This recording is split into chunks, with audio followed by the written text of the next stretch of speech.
മലയാളത്തിലെ എക്കാലത്തെയും വലിയ ക്രൗഡ് പുള്ളർമാരിൽ ഒരാളായ മോഹൻലാലും മലയാളത്തിലെ ഏറ്റവും വ്യത്യസ്തവും ആവേശകരവുമായ സംവിധായകരിൽ ഒരാളായ ലിജോ ജോസ് പെല്ലിശ്ശേരിയും ആദ്യമായി ഒന്നിക്കുന്ന ചിത്രമാണ് മലൈക്കോട്ടൈ വാലിബൻ. ഈ ചിത്രത്തിന്റെ റിലീസിന് വലിയ പ്രതീക്ഷയുണ്ടായിരുന്നു. മലൈക്കോട്ടൈ വാലിബൻ ഒരു നാടോടിക്കഥയെ അടിസ്ഥാനമാക്കിയുള്ള ചിത്രമാണ്. മലൈക്കോട്ടൈ വാലിബൻ എന്ന അതിശക്തനായ മല്ലന്റെ കഥയാണ് ചിത്രം പറയുന്നത്. വാലിബൻ പല നാടുകളിൽ കറങ്ങി നടന്ന് എതിരാളികളെ തോൽപ്പിച്ച് ജയം വരിക്കുന്നു.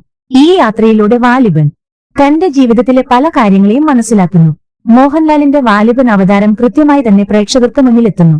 ആദ്യ കാഴ്ചയിൽ തന്നെ വാലിബന്റെ ശക്തിയും ഇടിപ്പെരുമയും പ്രേക്ഷകർക്ക് മനസ്സിലാകും. ലാലേട്ടന്റെ ആക്ഷൻ രംഗങ്ങളും അതിശയിപ്പിക്കുന്നതാണ്. എന്നാൽ വാലിബന്റെ മനസ്സും വികാരങ്ങളും പ്രേക്ഷകർക്ക് പൂർണ്ണമായും മനസ്സിലാക്കാൻ കഴിയുന്നില്ല എന്നതാണ് പ്രശ്നം. രണ്ടാം പകുതിയിൽ വാലിബന്റെ കഥയിൽ കുറച്ച് മാറ്റങ്ങൾ വരുന്നുണ്ട്. എന്നാൽ അതുപോലും വാലിബന് പ്രേക്ഷകരുമായി പൂർണ്ണമായും കണക്ട് ചെയ്യാൻ കഴിയുന്നില്ല.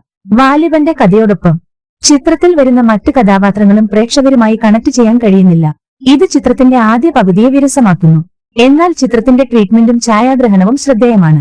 നാടോടിക്കഥകളിൽ നിന്നിറങ്ങി വന്നതുപോലുള്ള ദേശങ്ങൾ മാൻ കൊമ്പൊടിഞ്ഞൂര്, നൂറാനതലയൂര്, മങ്ങാട്ടൂര്, അമ്പത്തൂർ, മലൈക്കോട്ടെ കാവ്യാത്മകമായ പേരുകളുള്ള ആ ദേശങ്ങളെ മികവാർന്ന ദൃശ്യങ്ങളായി പ്രേക്ഷകരുടെ മനസ്സിൽ കൊത്തിവെക്കുന്നതിൽ ഛായാഗ്രാഹകൻ മധു നീലകണ്ഠനും കയ്യടി നേടുന്നു.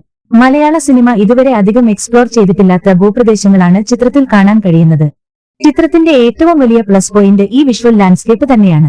മലൈക്കോട്ടൈ വാലിബൻ ലിജോയുടെ സിനിമാറ്റിക് യൂണിവേഴ്സിറ്റിയിൽ നിന്നുള്ള വേറിട്ടൊരു ശ്രമമാണ്. ലിജോയുടെ മുൻചിത്രങ്ങളിൽ നിന്ന് വ്യത്യസ്തമായി ഈ ചിത്രത്തിൽ നായകൻ കരുത്തനാണ്. എന്നാൽ കഥയും കഥാപാത്രങ്ങളും പ്രേക്ഷകരെ പൂർണ്ണമായും തൃപ്തിപ്പെടുത്തുന്നില്ല. ഒരു LJP പടം പ്രതീക്ഷിച്ചു വന്നവരെ ചിത്രം നിരാശപ്പെടുത്തില്ല. എന്നാൽ മോഹൻലാലിന്റെ മാസ് പടം പ്രതീക്ഷിച്ചെത്തുന്ന പ്രേക്ഷകരെ ചിത്രം നിരാശപ്പെടുത്തും. അത്തരം ചിത്രങ്ങളുടെ ചടുലതയോ എൻഗേജിംഗ് സ്വഭാവമോ മലൈക്കോട്ടൈ വാലിബനിൽ കണ്ടെത്താനാവില്ല. തിയേറ്ററിൽ ഓളം സൃഷ്ടിക്കാൻ കെൽപ്പുള്ള അഡ്രിനാലിൻ റഷ് മൊമെന്റുകളും വാലിബനിലില്ല. ഹരീഷ് പേരാടി, ഡാനിഷ് സേട്ട്, മനോജ് മോസസ് എന്നിവരാണ് ചിത്രത്തിൽ ശ്രദ്ധേയ പ്രകടനം കാഴ്ചവെക്കുന്ന മറ്റു അഭിനേതാക്കൾ. PS റഫീഖും ലിജോയും ചേർന്നാണ് ചിത്രത്തിന്റെ തിരക്കഥ ഒരുക്കിയിരിക്കുന്നത്. ഗാനങ്ങളും ഒറിജിനൽ സ്കോറും ഒരുക്കിയത് പ്രശാന്ത് പിള്ളയാണ്. ദീപു ജോസഫാണ് എഡിറ്റിംഗ്. റോണക്സ് സേവ്യറിന്റെ മേക്കപ്പും മികവ് പുലർത്തുന്നു. ഷിബു ബേബി ജോൺ, അച്ചു ബേബി ജോൺ എന്നിവരുടെ നേതൃത്വത്തിലുള്ള ജോൺ ആൻഡ് മേരി ക്രിയേറ്റീവ്സ്, സെഞ്ച്വറി ഫിലിംസ്, മാക്സ് ലാബ്, വിക്രം മെഹ്റ, സിദ്ധാർത്ഥ് ആനന്ദ്കുമാർ എന്നിവരുടെ ഉടമസ്ഥയിലുള്ള സരിഗമ ഇന്ത്യ ലിമിറ്റഡ് എന്നിവർ ചേർന്നാണ് ചിത്രം നിർമ്മിച്ചത്. ഏറ്റവും പുതിയ സിനിമാ വാർത്തകളും വിശേഷങ്ങളും അറിയാൻ ഈ ചാനൽ സബ്സ്ക്രൈബ് ചെയ്യൂ.